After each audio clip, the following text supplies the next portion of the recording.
Hello and welcome to Chess Please, and today we're talking about the joy of discovery, and not just the joy of learning new things and picking up new skills, but also specifically in chess, the joy of discovered attacks, discovered checks, and double checks. Now if you don't know what discovered attacks are, you're in the right place. We'll go over the basics and a quick primer, and if you do know what they are, stick around for some really cool examples of discovered attacks with checks, discovered checks, which is slightly different from the previous one, and I'll show you why.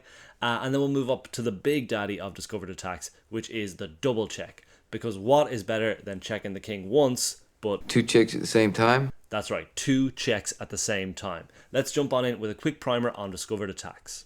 So at its core, a discovered attack is basically where you move one of your pieces and a different piece that wasn't the one you moved can now see one of the opponent's pieces and is attacking that piece. So you moved your own piece out of the way to discover an attack on another piece.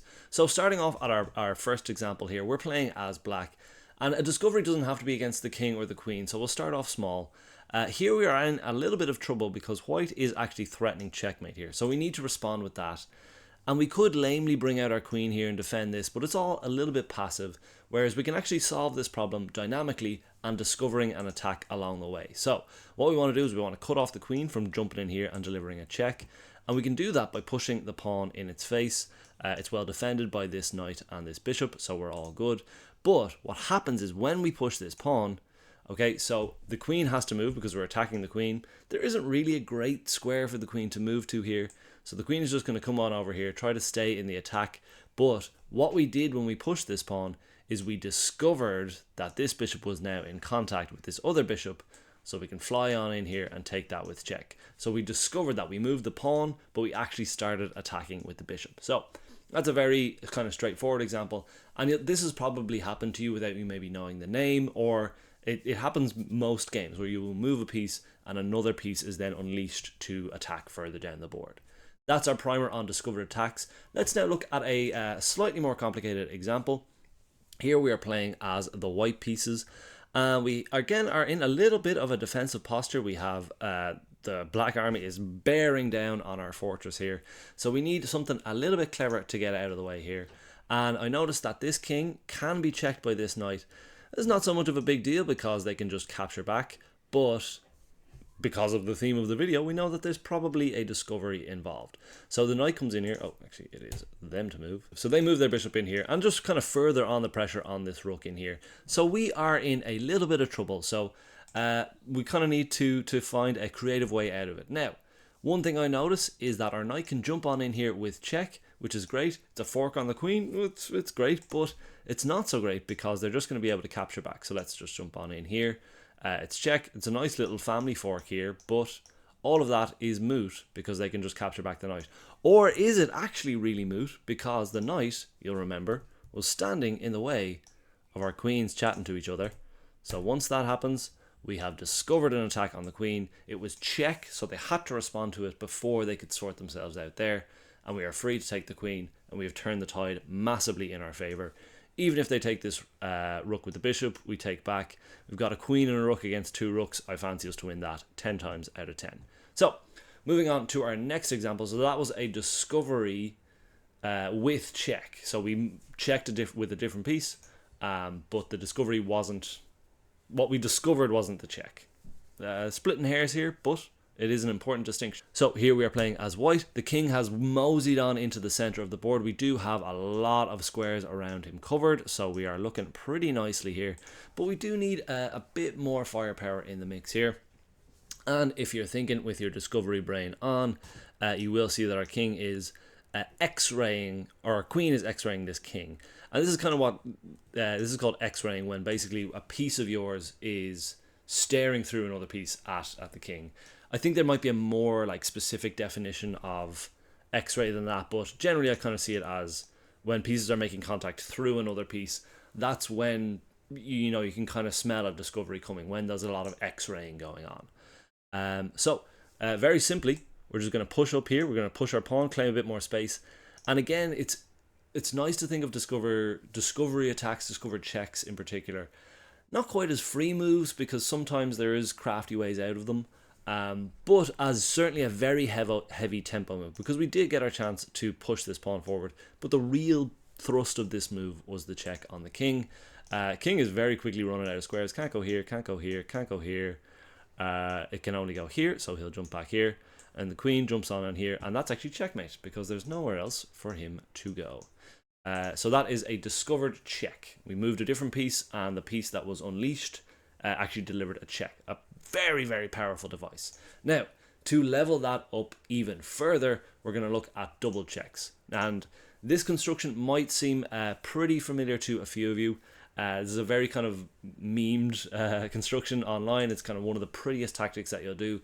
It's called a smothered mate. And smothered mate is a double check, and we'll see why in a sec. We are playing as the white pieces. We are hammering down on the black king here. And we see here the queen is x-raying the king via the knight, so we're thinking, okay, maybe there's a discovery here. And what happens here, which is a little bit spicy, is we have the knight move across here, and this is not only a discovered check, it's a double check.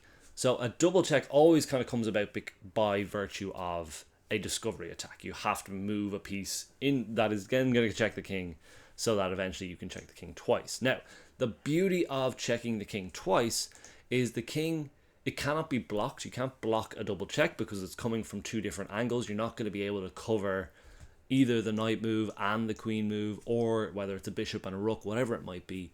You're not going to be able to block both angles of attack. And also, in this case, like, they could actually take the knight here. They could capture the knight were they not in double check. So you actually, the only response to a double check is moving the king. You have to move the king when you're a double check. That's just the way it works out. You can't block and you can't capture back. Now, if the king was able to capture one of the pieces checking it, yes, it could capture its way out of a double check. But it would still, that would be the king moving. So the king is going to have to change square every time it's double checked. In this case, the king only has one square to go to, and this sets up the beautiful smothered mate, which again you may have seen online already. You throw your queen in here, you sacrifice your queen because it's checking, and again because the knight defends the queen here, the king can't capture the queen because then he would be in check. So the rook must capture the king, and then the knight comes in here for the very pretty smothered mate, a one-piece mate, very, very rare, very beautiful. That's the smothered mate. That's the double check. It's the big daddy. It's the one we're all playing for. Now, the absolute final boss of double checks is just this kind of tactic, which you will actually kind of sometimes see this out and about, but I've never pulled this off in a game, but it is absolutely sumptuous. So here we're playing as the white pieces. We are down a heck of a lot of material. We're down, I think we don't have a light square bishop, which they have, and we only have one rook, which they have two. We have a couple of extra pawns in the mix, but we're definitely like well on the back foot material wise. But we do have a nice little attack here. We have the bishop x-raying this crucial G pawn in front of the king. We have the rook here ready to move out of the way, but it doesn't quite connect for us just yet. There is a little something we have to do, and I'm not saying like this isn't going to be particularly obvious to find. You're welcome to pause the video and try. There's a two-move combination here, which is absolutely sumptuous. The first of which is not a discovery, so I'll give that one away. We're actually going to crash on through here, check the king. We're going to take that G pawn, and the king has no other response but to take the queen because it can't move anywhere, and there's no other piece to take that queen. So the king has to take the queen. And by doing so, this pawn is pretty crucial because that's cutting it off. Then we can uncork the discovered double check checkmate. Absolutely beautiful stuff. Slide the rook on across here, stare into the king, covers that file. The bishop is raining down there on c3. So we are absolutely cruising to victory here. Bosh, bosh, bishop covers here, pawn covers here. Incredible stuff. And it doesn't matter that the knight can come back here and block this check because you're in check twice, you have to respond to that. And it also doesn't matter that the bishop can come and take this rook. There's just too much to bear. One of the prettiest tactics in chess is a double checkmate. Really, really scintillating stuff. So as we mentioned earlier on, the king would have to move because it's in double check. There's no squares for it to go to. That's checkmate. We win the game, and we are given a crown in the post by the Queen of England before her death. That's not true, but what does happen is you feel really great because you won a game of chess with a very pretty tactic. So that is discovered attacks. That is discovered attacks with check. That is discovered checks. That is discovered checkmates. That is double checks, and that is double check checkmates. That's the big broad scope of discovered attacks. It's one of the most fun things you can do in chess. And I would work on your chess.com puzzles. You can filter it by discovered attacks, discovered checks, discovered checkmates. And it's a wonderful time. Just really, really fun. So, hope you've had a good time. Hope you've learned a little thing. Hope you've discovered a little thing or two about chess. And if not, I just hope you've had a good time in general. Feel free to subscribe and stick around for some more chess content. And as always, enjoy your chess. Thank you.